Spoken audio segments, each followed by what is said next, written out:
Redout Space Assault is 34 Big Things' attempt at Star Fox style space combat. It's also fucking garbage, and I hate it.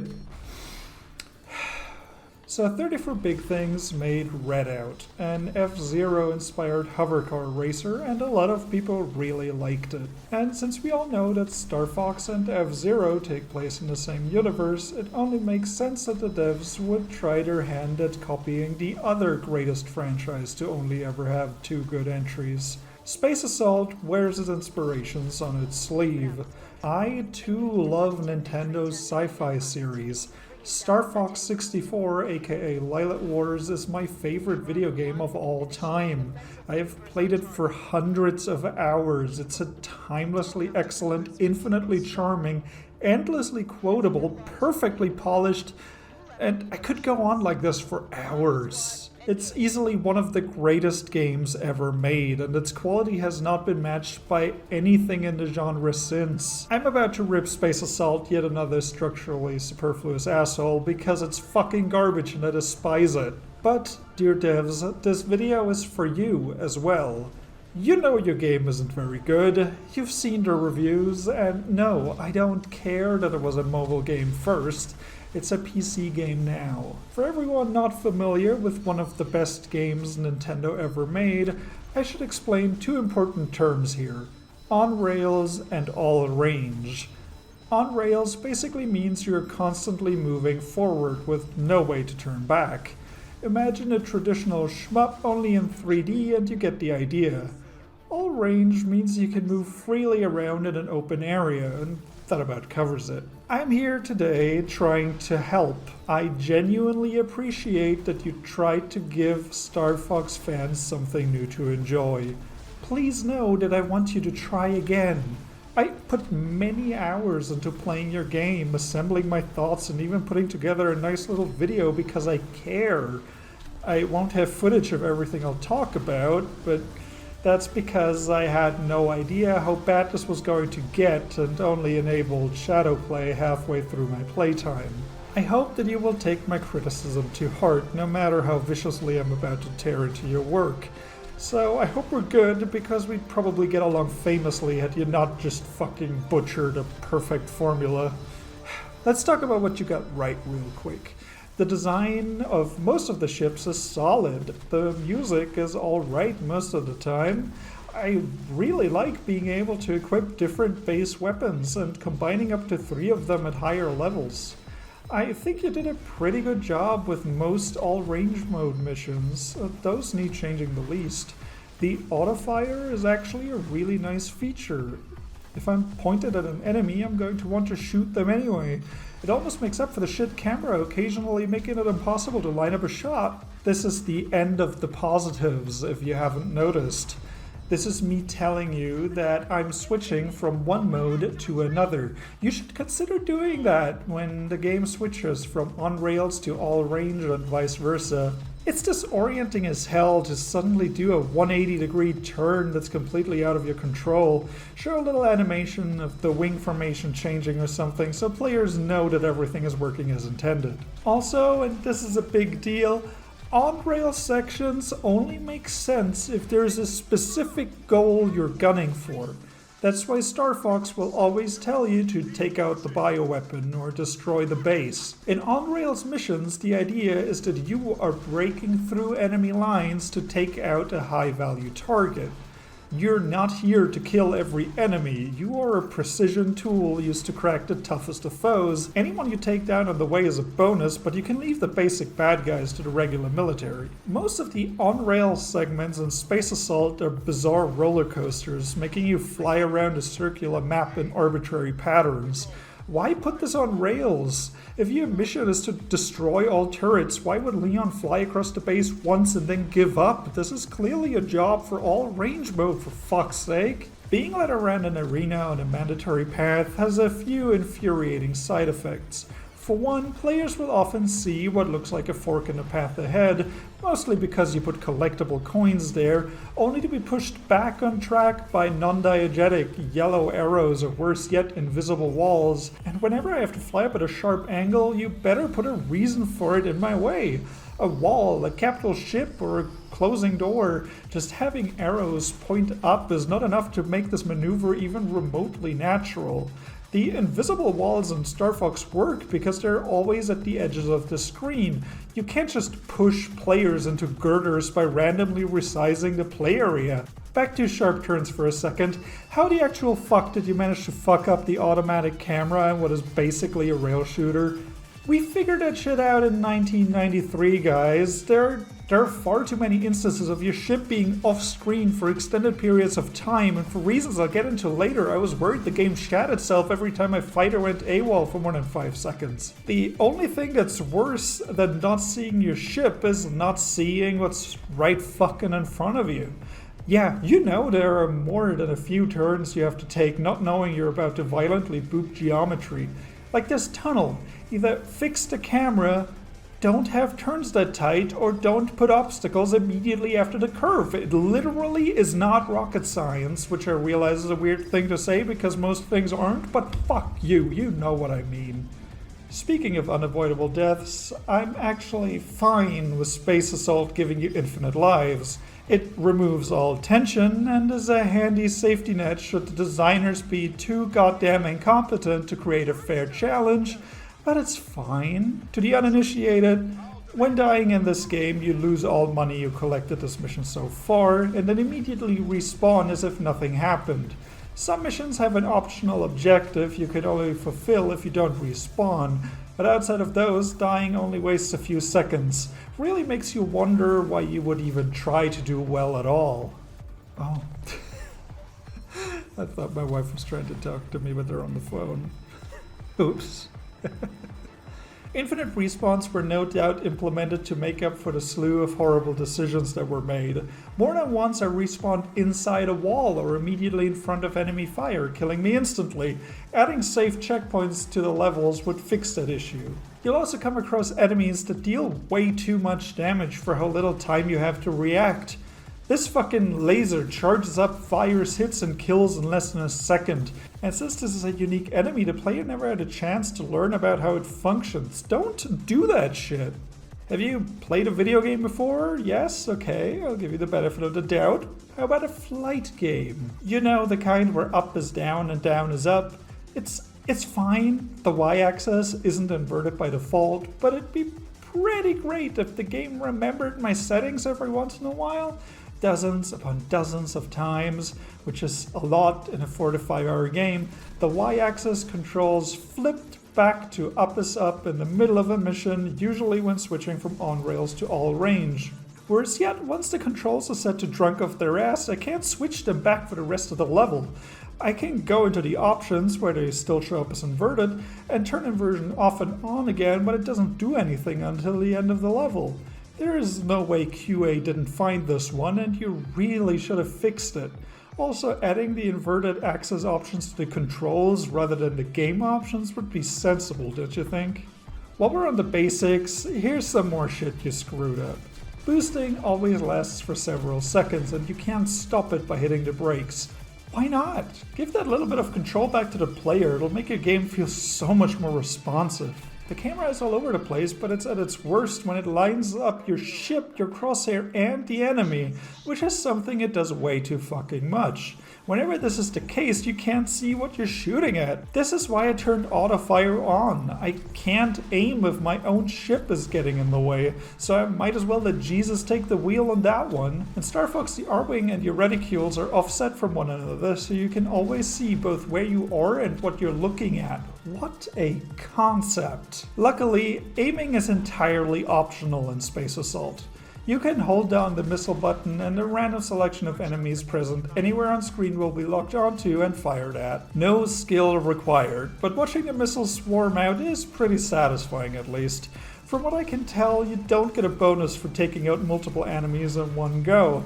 This means you might as well shoot constantly. Lighting up the perfect shot with just the right timing to take the baddies down as efficiently as possible is entirely pointless. Instead of encouraging skillful play and rewarding memorization on repeat playthroughs, you're better off just randomly rolling around the screen, furiously mashing every fire button you have.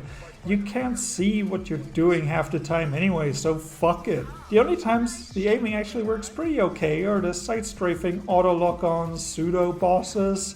Apparently your ship has the ability to hover in place as well as circle targets while constantly facing and shooting them. It's weird how we don't get to use this incredibly handy feature anywhere else. These lock-on sections have a few major issues of their own. The targets you're facing down are often capital ships covered in turrets. In a real video game, you would be able to destroy those defenses first before focusing down the boss. This is especially irritating since there are plenty of moments in which you can knock those out no problem. Imagine playing Super Mario Bros. And 1 in 4 Goombas doesn't die when you jump on it. Turns out it was just in the background and it walks past you. This wouldn't lead to unfair deaths, but it would confuse the hell out of players. Inconsistent rules can work in a horror game, but that's not what you were going for, was it? Sorry, I just listened to some more of the voice acting and I'm genuinely not sure anymore. Quiet, prisoner. Ha! I love flying around in this thing. It's so futuristic and expensive compared to our junk. The autolock would be perfectly serviceable, but picture this. A capital ship with 2 shield generators, 1 on each side. The game tells you to loop around the entire thing to destroy the weak spot that's further away first. The way the targeting works makes it basically impossible to aim at anything but the exact things the game wants you to shoot at in the exact order it tells you to. This gets even more annoying when your aim gets yanked to a new, less important target while the boss's weak spot is still exposed. Let me shoot the exposed glowing weak spot. Have you never played a video game before? Let's wind down for a minute. Space Assault's barrel roll does not shield you from incoming fire. I don't think. The feedback on getting hit is anemic at best, so it's hard to tell. This nerf is a good thing. There's a line I wanted to say at the beginning of the video. Oh, what's up? Hold on to your butts, gamers. Ooh. This one's gonna get rough. Yeah. So it's gonna be like 10 minutes into the video. I was gonna say it earlier. Yeah, hold on to your butts, gamers. You heard them. The Star Fox barrel roll is stupidly overpowered. If you're not constantly rolling, you're playing it wrong. In Space Assault, barrel rolls are used exclusively to evade incoming missiles, and it works perfectly fine. However, there's an incredibly annoying high-pitched beep playing whenever a missile is locked onto you. Not just when it's close. No matter how far away it is from you, and it might be very far away, you'll get that beep. You can't shake the damn things off until they're closer, so you might just be stuck with a jarring missile alert for upwards to 30 seconds. You can have a little missile incoming text flashing on screen, that's totally fine. But maybe save the fucking noise for when it's actually time to dodge, that'd be great, thanks. Oh, we're still in chapter 1 of this particular rant. Before moving on, let's address a few more of the less significant problems. There were a small number of instances in on-rail sections in which enemies would appear behind me and shoot me before I even knew they were there. This sort of thing also happens in Star Fox, but in those games you have Peppy watching your back and advising you on how to best avoid the attack. If you get hit by an unseen opponent, it's because you failed to protect Peppy in an earlier mission. In Space Assault, you just get hit because fuck you. In a bunch of missions, you'll find yellow iridium crystals. Blow them up and earn some coins. Simple and satisfying. In the exact same missions, you'll also come across black and yellow crystals. They are indestructible and you can't interact with them in any way. Ammo is infinite, so you're not being punished for mistaking one for the other, but I'm here to play a video game, not to take a fucking eye exam. Please explain what any of the power-ups do. I assume an up arrow with missiles in it makes my missiles stronger, but by how much? Does it improve lock-on speed? If you could share your work with the class, that'd be swell. Alright, so I've complained mostly about on-rails levels so far, so let's move on to all range for a few moments. This is a rare issue, but the mission area is occasionally poorly defined, with plenty of enemies and collectibles hanging out around its edges. You explode instantly when you leave the area, no countdown to let you turn back. There aren't any arrows or maps either, so when you suddenly get the leaving mission area warning, you better guess which part of space filled with targets is actually part of the level. I don't need to tell you that Star Fox 64 solved that problem by having your ship do a U-turn automatically, right? Keeps you in the action, doesn't break immersion. You do realize that it's cheap and annoying for the player to die because it didn't see your invisible fucking boundaries, right? Most all-range missions are fine for what they are, so long as they're combat focused. However, some Bronto brain decided to include levels based around exploration, flying around collecting things with no enemies to add a challenge. Why? Why would you do this? Best case, you're looking for signal blips that get louder as you approach. Worst case, you're in an asteroid field and there are 6 fighters whose pilots want to defect to your cause. Somehow, they think the best way to do that is to hide in random spots and give you no clues as to their whereabouts. You knew this mission was garbage, so you made it entirely optional. The player can just fly to the endpoint right away. If you knew this mission was shit, why did you include it to begin with?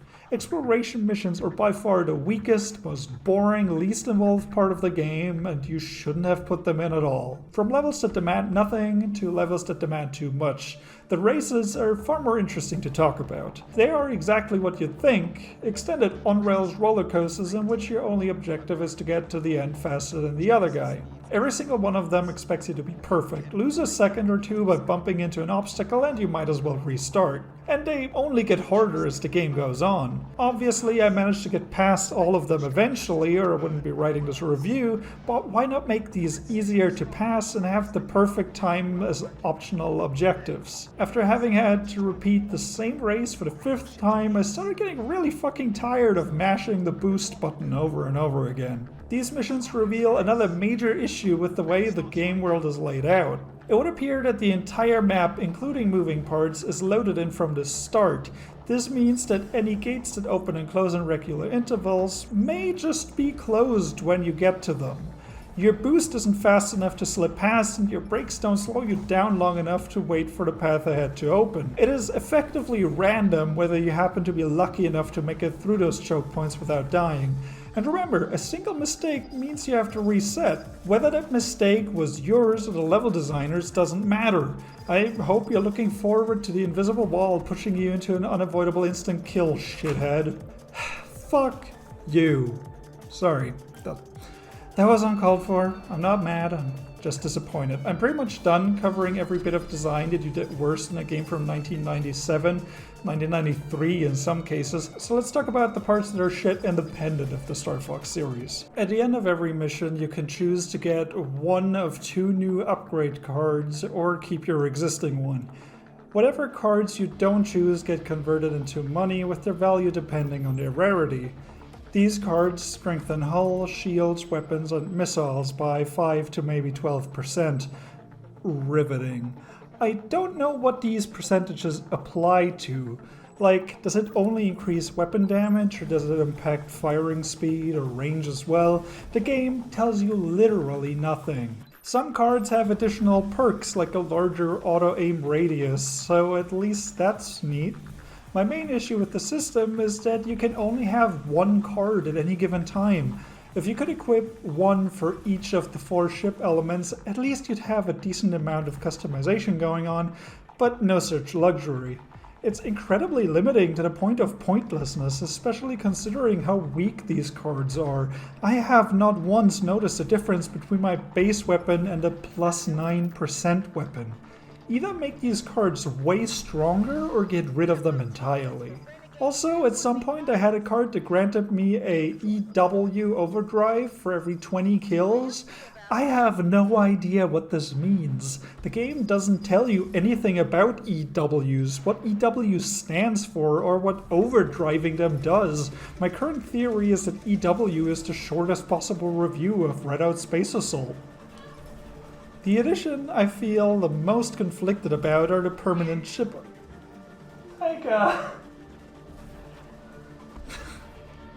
The edition I feel the most conflicted about are the permanent ship upgrades to, again, hull, shield, weapons, and missiles. These can be purchased with the money you collect in missions and earn from completing objectives for the first time.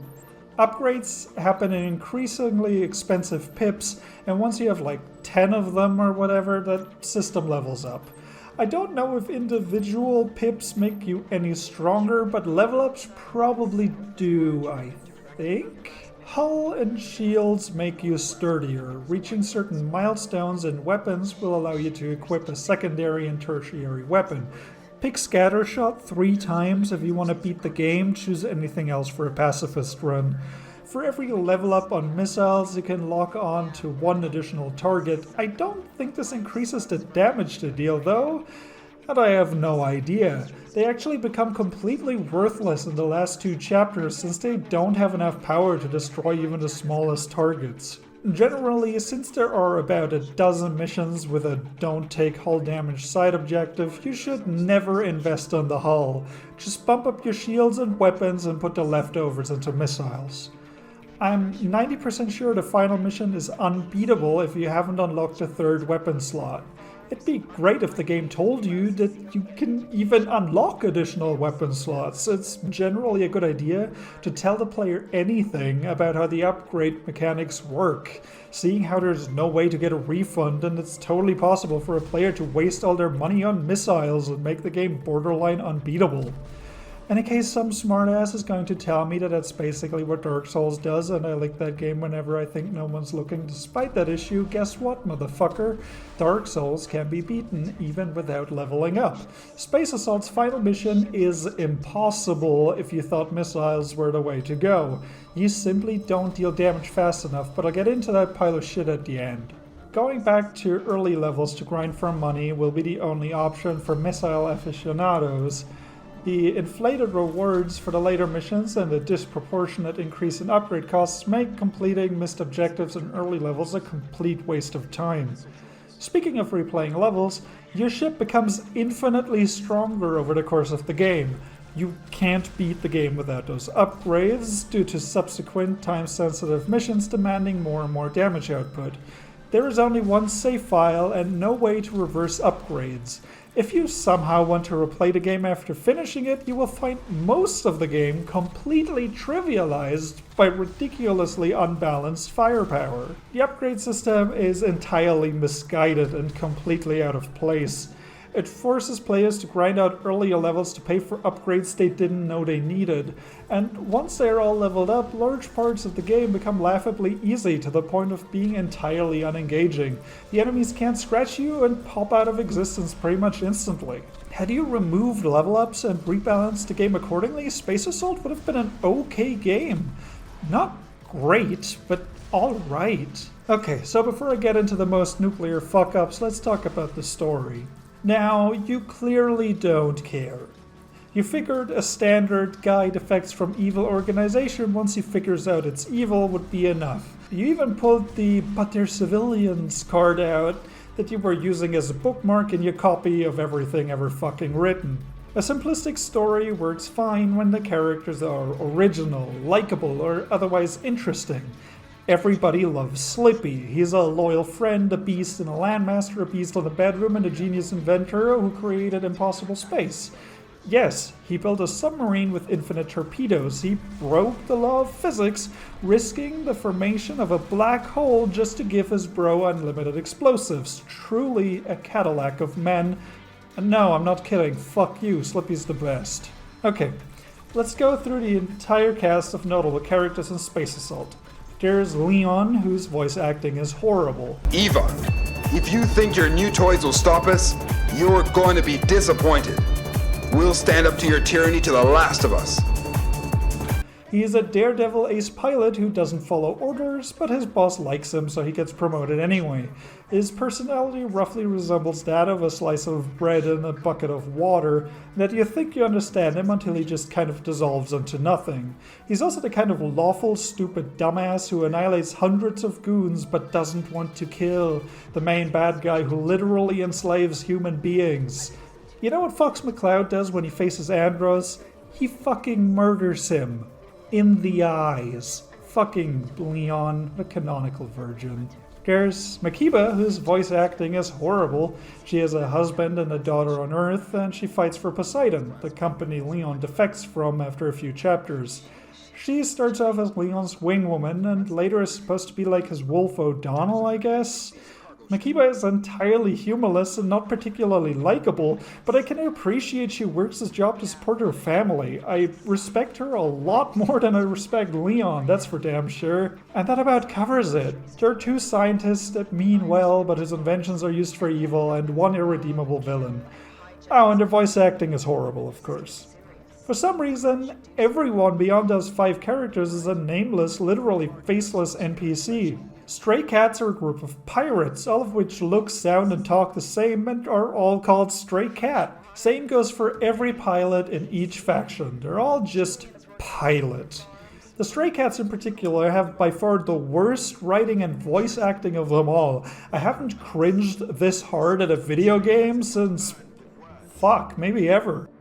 Let's say you start by showing us that you are a pilot worth working with. Then, we can decide whether to join you or blow your ship to bits. Before going into the bigger story problems, please, if there's an obvious localization error, go out of your way to fix it. The Italian word pilota is gender ambiguous, so misgendering a pilot while translating in a vacuum can happen. However, once the English text and voice acting are implemented, it's quite jarring for a clearly female pilot to be repeatedly referred to as he. Alright, the plot. Nobody gives a shit about the Redout universe. I'm sorry, but it's true. The reason people love made-up worlds is because of the characters that inhabit them. Nobody cares about the science behind F-Zero machines or the creation of the Great Fox. Nobody cares about the general population of Corneria. Have you ever thought about, how maybe Corneria was supposed to be called Cornelia? I don't know. Never thought of it. Anyway, people still meme the shit out of the cast of both of those series. How many times have you heard insert YouTuber above the age of 20 repeat Pepe O'Hare's many words of wisdom? Google does fucking barrel rolls if you ask it to. And how many people love the exaggerated swagger of Captain Douglas J. Falcon? The Redout universe has no characters. When I said Douglas J. Falcon, which according to a now defunct website is his full name, some of you may have thought, oh, I didn't know that. That's a cool little fun fact. If I told you Leon's full name was like Leon Barrett or something, your response is likely to be, who the fuck cares? Anyway, Leon Barrett's writing is generic hotshot turned hero stuff, and his character design is non-existent. He is just a guy without any notable features, no formative events in his past, no loved ones, no ambitions, wants, or needs beyond be the good guy. But what turns him from bland into offensively horrible is the moment he's forced to fight Makiba for the second time.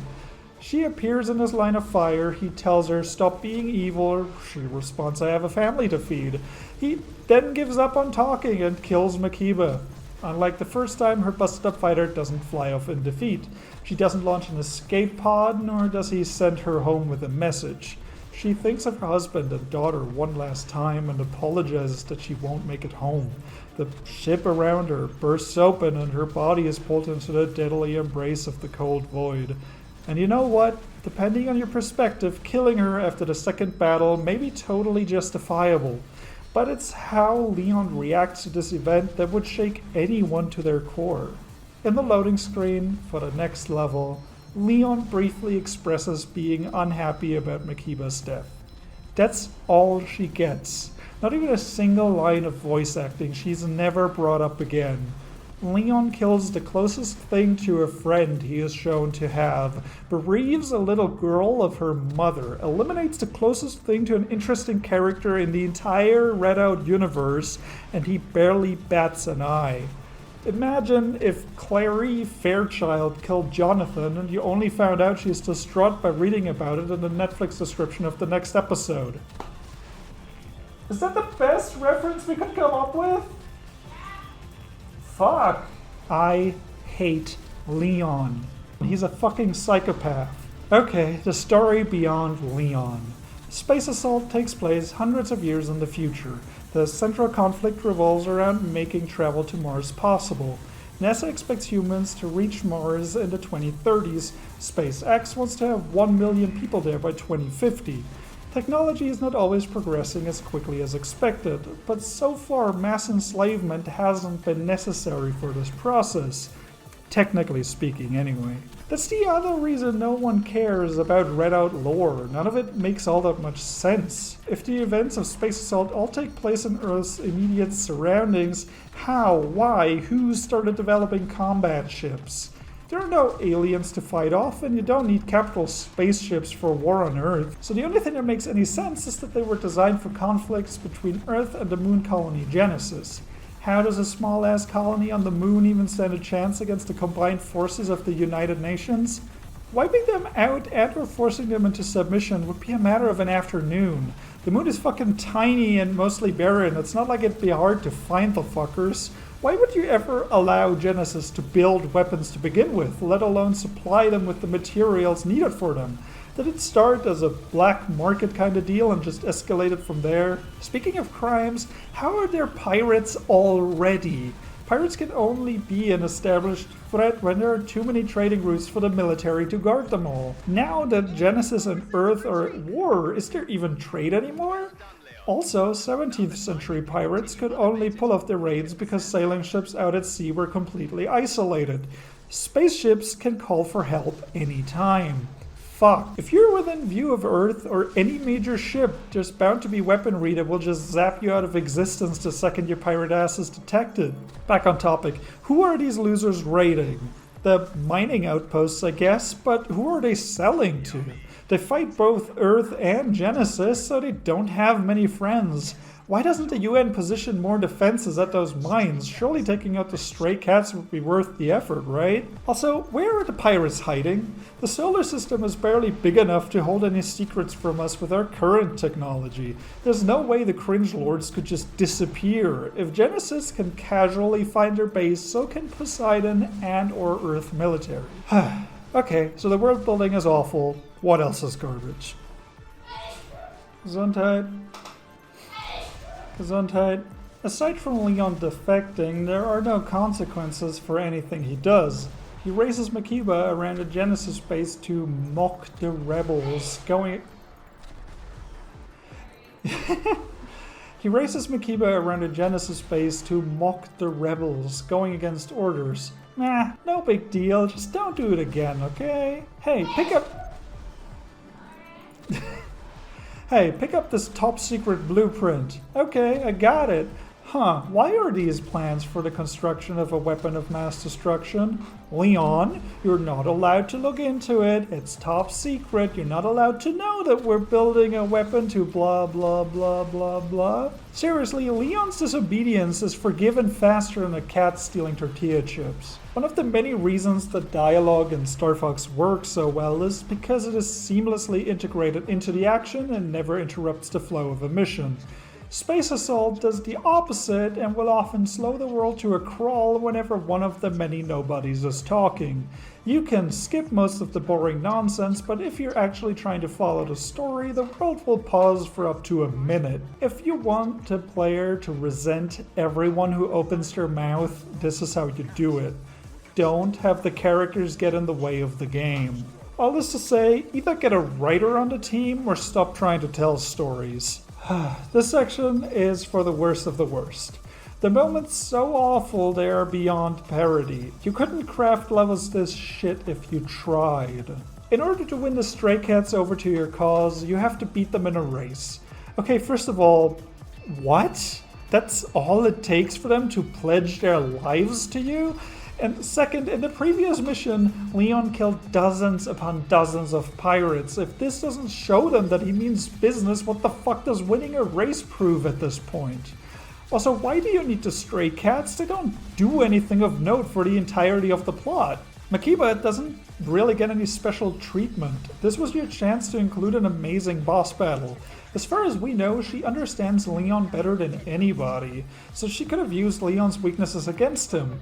Maybe lure him into a trap with a fake civilian distress call. Maybe she'd be able to stay on his tail longer than anyone else, seeing how she's seen him fly so many times. Fuck, maybe she could have planted a top secret blueprint and shot him while he was reading it. I don't fucking know anything. But no, she's just another fighter for you to blow up. She has a bigger health bar, but that's it. She was portrayed as his equal and now just gets swatted aside like everyone else. Fuck you. Sorry. Scramble is a garbage mission. It starts off fine, enter a facility to blow it up from the inside. Pretty standard, but a nice change of pace from the other levels actually. Then it's time to evacuate before the place collapses. Okay, cool. Look around and fly through the nearest opening to get out. Easy enough. No. Fuck you. You wanna fly out through this obvious way out? Fuck you. Dead. What the fuck were you thinking? Why in the name of fuck would you leave so many exits open only to kill the player for using them? Yes, despite there being dozens of gaps to navigate, every single one of them kills you. You have to fly through one specific tunnel in the middle of the base. Fuck you. This is such an easy fix, but you fuckheads just didn't bother. Either don't have these openings or don't block them off with a death plane. Know thy enemy has some interesting problems.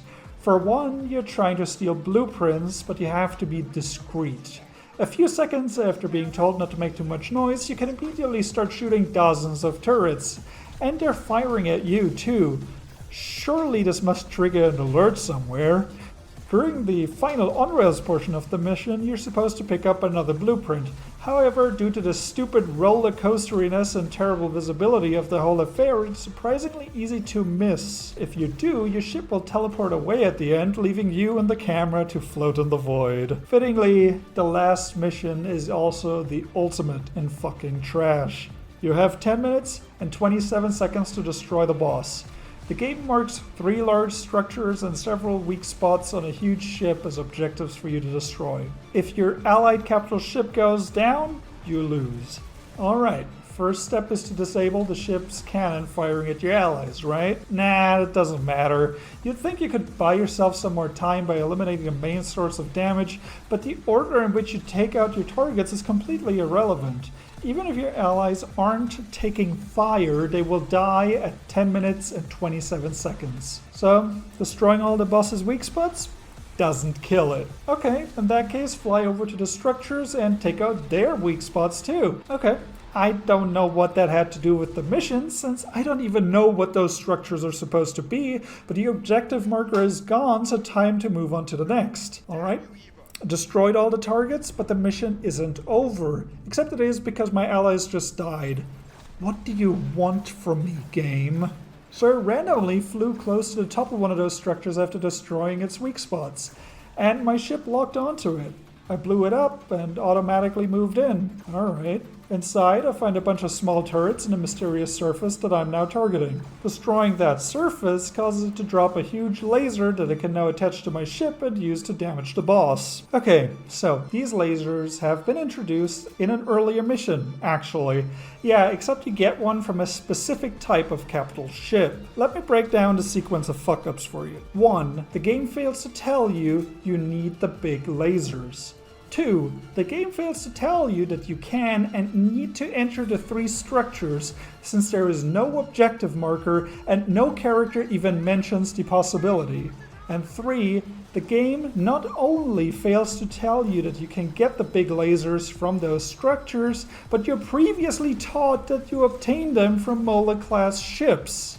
Mario time. Imagine if in level 4-8 there is no axe behind Bowser. There just isn't, and time's running out. It's actually hidden in a random brick block. Now you just have to find the other 2 and you're good to go. Well, you would be if you brought the right weapons along. I tried a bunch of different weapon combinations in the 1.5 hours of trial and error I had to spend with this shit show, and none of them dealt damage fast enough to complete the mission in time. I'll save you the headache by reminding you once again that the scattershot is the only good weapon, and you'll need it 3 times. Okay, there's more trash to complain about, but I'm fucking done.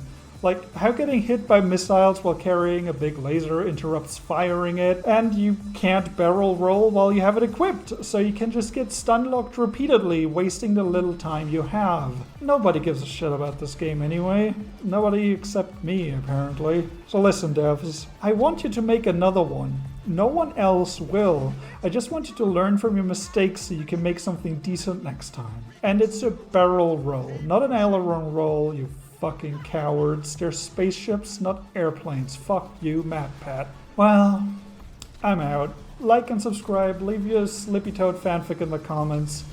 Thanks for making it to the end. Check out htczone.com, they're great, and you'll find my Don't Overlook reviews there from now on. Don't buy Redout Space Assault, it's a train wreck. I'll be watching you 34 Big Things, and I expect better.